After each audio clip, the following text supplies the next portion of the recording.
जय हिंद दोस्तों, कैसे हैं। उम्मीद करता हूं आप सभी अच्छे होंगे। आपकी तैयारी बहुत अच्छी तरीके से चल रही होगी। हमारे सामने बहुत बड़ी वैकेंसी है एसएससी जीडी की, जिसके लिए काफ़ी युवा, काफ़ी भाई बहन ऐसे हैं जो बहुत समय से इंतजार कर रहे हैं। ये वैकेंसी आप लोगों के समक्ष आ गई है। काफ़ी दिन से टेलीग्राम चैनल पे और हमारे यूट्यूब चैनल पे भी कमेंट आ रहे हैं, सर इसके बारे में भी हमें बता दीजिए कि किसके अंदर हमें प्रियोरिटी देनी चाहिए, फर्स्ट में किस में फॉर्म फिलअप करना चाहिए, किस में नहीं करना चाहिए। तो मैं इस वीडियो के अंदर आपको वो तमाम सारी जानकारी दूंगा, वो तमाम सारी चीज़ें बताऊंगा ताकि आप फॉर्म फिलअप कर सकें और तैयारी कर सकें। इसके लिए मैं आप लोगों को बताऊंगा हमारी physical academy, BL physical academy, Sirsi road, Jaipur. आप वहाँ पर ज्वाइन करें। उसका मैंने अपना यूट्यूब चैनल के अंदर भी मैंने बता रखा है, दे रखा है, तो वहाँ से आप कॉन्टैक्ट कर सकते हैं। और ये जल्दी ओपन होने वाली है, अपने 15 तारीख से पहले ओपन हो जाएगी, तो आप सभी का मोस्ट वेलकम है। चलिए हम शुरू करते हैं इसमें। तो सबसे पहले एसएससी जीडी कांस्टेबल जीडी आप लोगों को पता है, इसके अंदर वैकेंसी आई हुई है कांस्टेबल जीडी की, जिसके अंदर कौन कौन सी वैकेंसियाँ शामिल है, कौन कौन से डिपार्टमेंट है वो शामिल है, मैं आप लोगों को बता दूँ कि कांस्टेबल जीडी के अंदर है। कांस्टेबल जीडी के अंदर सेंट्रल आर्म्ड पुलिस फोर्स, जिसमें सीएपीएफ, एसएसएफ क्या होता है फुल फॉर्म, एसएसएफ का फुल फॉर्म होता है सेक्रेटरेट और सिक्योरिटी फोर्स, यानी कि सचिवालय सुरक्षा बल। राइफलमैन जीडी और असम राइफल के अंदर, और उसके बाद में इसको इन एनसीबी नारकोटिक्स कंट्रोल ब्यूरो के अंदर। इसके अलावा बाकी आपकी CISF, CRPF, SSB, ITBP, Assam rifle, ये सारी की सारी इसमें इंक्लूड है। तो सबसे पहले इंपॉर्टेंट जो डेट है उसके बारे में हम देख लेते हैं। सबमिशन ऑफ ऑनलाइन एप्लीकेशन, तो ये 27/10/2022 से 30/11/2022 तक फॉर्म आपके फिलअप होंगे, तो आपको ध्यान रखना है। इसके बाद में last date of and time for receipt of online application, online application है उसकी रिसिप्ट 30/11/2022 से रात्रि 2300 बजे यानी कि 11 बजे तक इसका हम ले सकते हैं। उसके बाद में जनरेशन ऑफ ऑफलाइन चालान के लिए जो हम फीस पेड करते हैं उसका भी टिकट है, वो चालान है, वो जनरेट हो सकता है 30/11/2022 से रात्रि 11 बजे तक। इसके बाद में last date and time for making online for payment के लिए 1/12/2022 की रात्रि 2300 यानी कि 11 बजे तक आप पेमेंट कर सकते हैं। इसके बाद last date of payment through challan के द्वारा जो पेमेंट कर रहे हैं वो है पूरा वर्किंग डे है आपको 1 तारीख का, 1 तारीख को आप चालान के द्वारा भी इसमें पेमेंट कर सकते हैं। Schedule for computer based examination, यानी कि आपको एग्जाम की डेट भी दे दी गई है इसके अंदर, वो है आप लोगों के लिए जनवरी 2023, यानी कि जनवरी के अंदर ये आपका एग्जाम होने वाला है। तो बहुत ही कम समय बचा है आप लोगों के लिए इसके अंदर। अब चलिए हम आगे देखते हैं हमारे लिए इंपॉर्टेंट क्या क्या इसके अंदर चीज़ें हैं। इसमें फर्स्ट में यही था जो मैंने आप लोगों को बता दिया। अब सेकंड के अंदर हम चलते हैं, हमारे पास में जो इंपॉर्टेंट हमें किसके ऊपर फोकस करना है वो चीज़ों के बारे में। देखिए दोस्तों, मैं आप लोगों को बता देता हूँ, एक एक चीज़ समझाते जाऊँगा, वीडियो के लास्ट तक बने रहना। Application will be accepted through online आपको फॉर्म फिलअप करना है। इसके बाद में बीच में कोई भी चीज़ है वो हमारे इंपॉर्टेंट नहीं है, मैं आप लोगों को बता दे रहा हूँ। जहाँ पर इंपॉर्टेंट चीज़ होगी वो मैं आपको बताऊँगा। इसके अंदर पीटी होगा, पीएसटी होगा और आपकी डीएमई और आरएमई। डीएमई से मतलब होता है आपका डिटेल मेडिकल एग्जामिनेशन और आरएमई का मतलब होता है रिव्यू मेडिकल एग्जामिनेशन, यानी कि जो डीएमई के अंदर अगर किसी को पॉइंट दे दिया जाता है तो वो पॉइंट आपको आरएमई के अंदर आपको क्लियर करवाना होता है। और फिजिकल इफिशिएंसी टेस्ट और फिजिकल स्टैंडर्ड टेस्ट ये आपके दोनों होने हैं। इसके बाद में पेमेंट है, इसमें पे स्केल लेवल फर्स्ट रेस 18,000 से लेकर 56,900 तक ये पोस्ट है किसके लिए, सपोई एनसीबी नारकोटिक्स कंट्रोल ब्यूरो के अंदर। और पे लेवल 3 के अंदर आप आओगे 21,700 से लेकर 69,100 रुपये तक, ये है बाकी सभी फोर्स के अंदर आपकी कांस्टेबल के लिए। अब है हमारे पास में वैकेंसी की डिटेल, ये आपके लिए सबसे इंपॉर्टेंट है, ये आपको मैं बता देता हूँ। आपके बीएसएफ के अंदर आप पूरा इसको देख लीजिए। बीएसएफ के अंदर टोटल 10,497 वैकेंसी है, सीआईएसएफ के अंदर 100 है, सीआरपीएफ के अंदर 8,911, एसएसबी के अंदर 1284, आईटीबीपी के अंदर 1613 और असम राइफल के अंदर 1697 और एसएसएफ के अंदर 103। टोटल वैकेंसी है 24,205 पद। और एनसीबी सपोई के लिए है आपका 164 वैकेंसी पूरी और टोटल 24,369 वैकेंसी आप लोगों के लिए है। अब आप इसमें कैटेगरी वाइज वीडियो को पॉज करके आप देख लीजिएगा किसके अंदर कितनी वैकेंसी है। इसके बाद में मैं आपको बताऊंगा कि किसके अंदर आपको फॉर्म फिलअप करना है। अब चलते हैं हम इसके अंदर, हमारा नेक्स्ट क्या है। बाकी सारी चीज़ें वही हैं जिनकी ज़रूरत नहीं है हमें इसके बाद में देखना है एज लिमिट। सबसे इंपॉर्टेंट है हमारा एज लिमिट का क्या क्राइटेरिया इसके अंदर दिया है, मैं आप लोगों को बता दूं कि एक 18 से 23 साल होनी चाहिए और एक 18 से 23 साल आपकी एज होनी चाहिए और 1/1/2023 को इसकी गणना होगी। मैंने एक वीडियो बनाकर आपको एज काउंट करने के लिए बताया है, तो आपको एज कैसे निकालनी है। और नॉर्मली इसके अंदर आपको मैं बता दूं कि कौन से फॉर्म फिलअप कर सकते हैं कैंडिडेट जिनका डेट ऑफ बर्थ 2/1/2000 के बाद का है, ठीक है।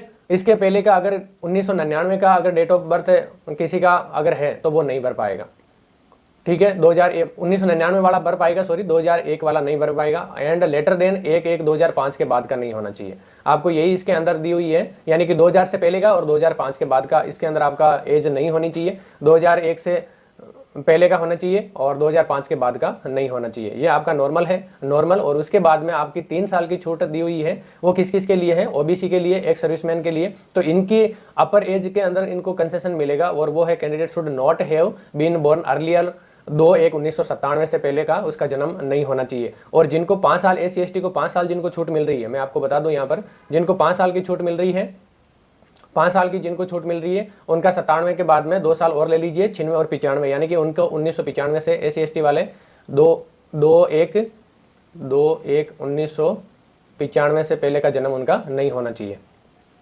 इसके बाद का इनका जन्म नहीं होना चाहिए। तो ये आपकी इसके अंदर एज का क्राइटेरिया हो गया। SC/ST को 5 साल की छूट है, ओबीसी को 3 साल की छूट है, उसके बाद में एक सर्विसमैन को 3 साल की, और children and dependent of victims, यानी कि वो जो डिपेंडेंट पर्सन है, जो गुजरात के अंदर जो 2002 और 1984 के जो दंगे फसाद हुए थे, उनके अंदर अगर किसी के बच्चे हैं, उनके फादर उनमें एक्सपायर हो गए, और उनके जो बच्चे हैं उनको 5 साल की इसके अंदर छूट दी जाएगी। यह आप लोगों के लिए एज का क्राइटेरिया हो गया। इसके बाद में 30 चौथे के ऊपर चलते हैं हम। चौथा क्या है हमारा?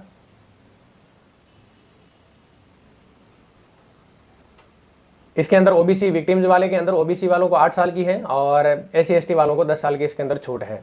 बाकी इसके अंदर हमारे लिए कोई इंपॉर्टेंट चीज़ नहीं है, जो मैं बता दे रहा हूँ। आगे जो भी इंपॉर्टेंट होगा वो मैं आपको बताते हुए जाऊँगा। ज़्यादा बड़ा लेक्चर भी नहीं करना है, क्योंकि आपको इजीली कम समय के अंदर सारी जानकारी समझ में आ जाए, इसीलिए मैं आप लोगों को बता रहा हूँ। इसके अंदर भी आप लोगों के लिए ज़्यादा कुछ भी नहीं है, इसमें भी ज़्यादा कुछ भी नहीं है आपको बताने के लिए या समझने के लिए। इसके बाद में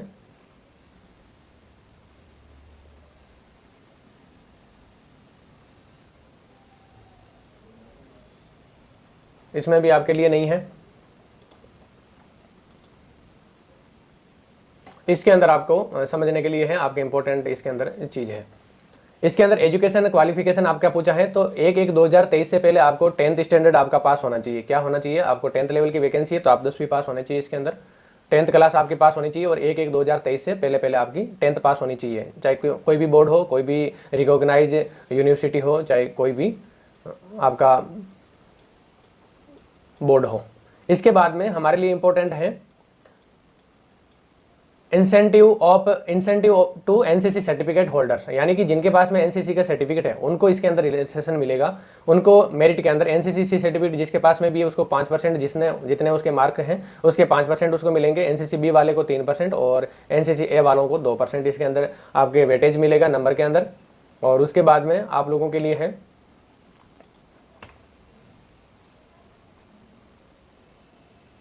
फॉर्म अप्लाई करने के लिए, इसमें बताया है आपको। तो फॉर्म अप्लाई करने के लिए इसमें आप सभी को पता है, इसकी साइट पे जाना है एसएससी की, और वहां पर जाकर आपको फॉर्म फिलअप करना है।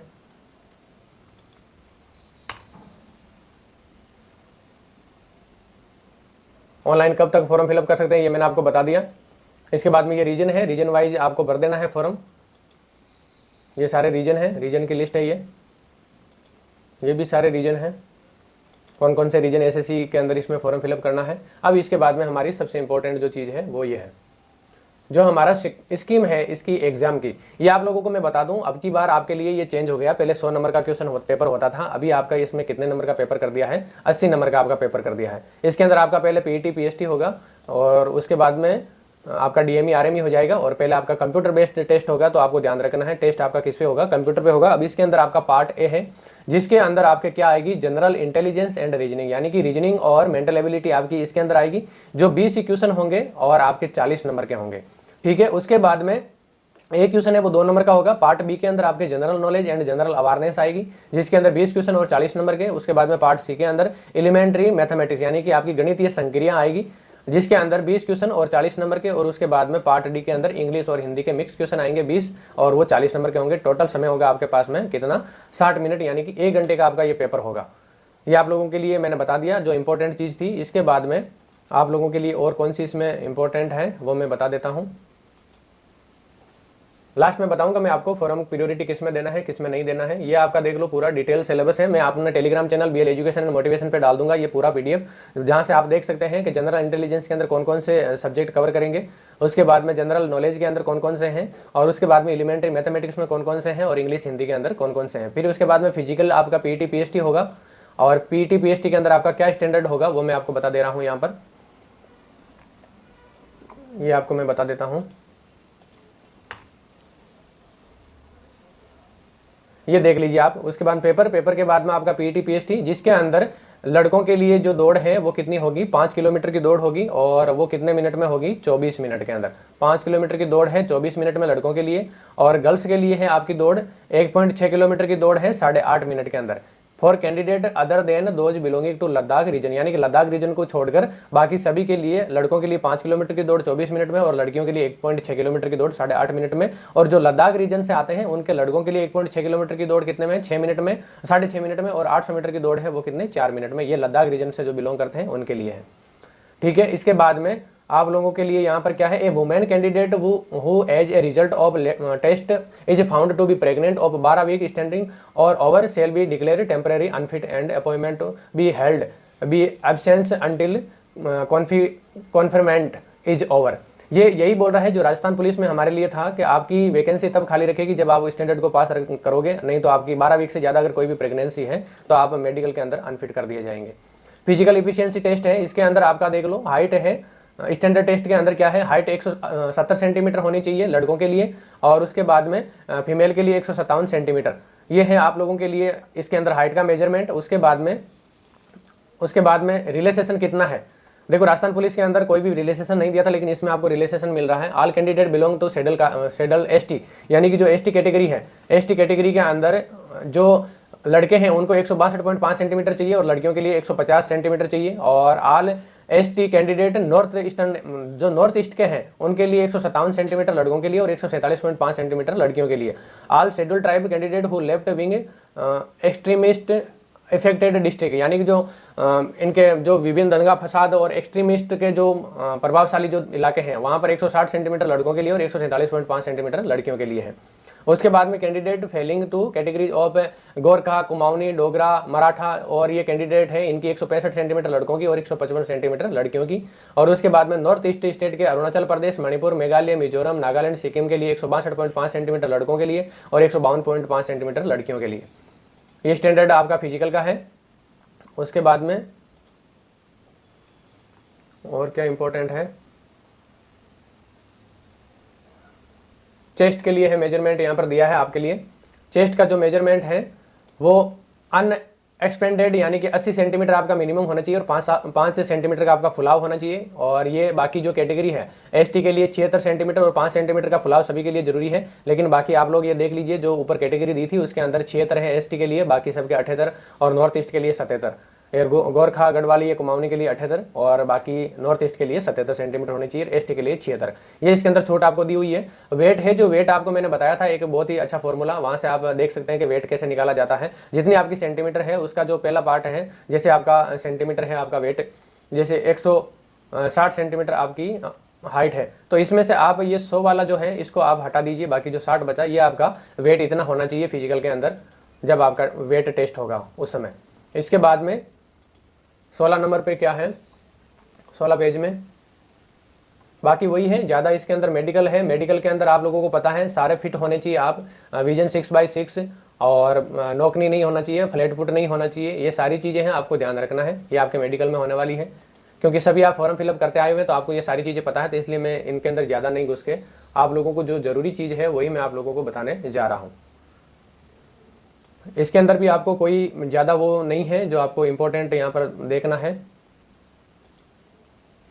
17 के अंदर आपको थोड़ा सा इम्पोर्टेंट है आपके लिए जो चीज़ें मैं बता देता हूँ। ये सर्टिफिकेट है आपको जो आपके पास में होने चाहिए फॉर्म फिलअप करते समय। आपका Aadhaar card, print out of e Aadhaar, voters ID card, driving licence, PAN card, passport, ये सारे एक आइडेंटिटी कार्ड है, इनमें से कोई भी आपके पास में एक आइडेंटिटी कार्ड आपका होना चाहिए जो आपके लिए ज़रूरी है एग्जाम के अंदर।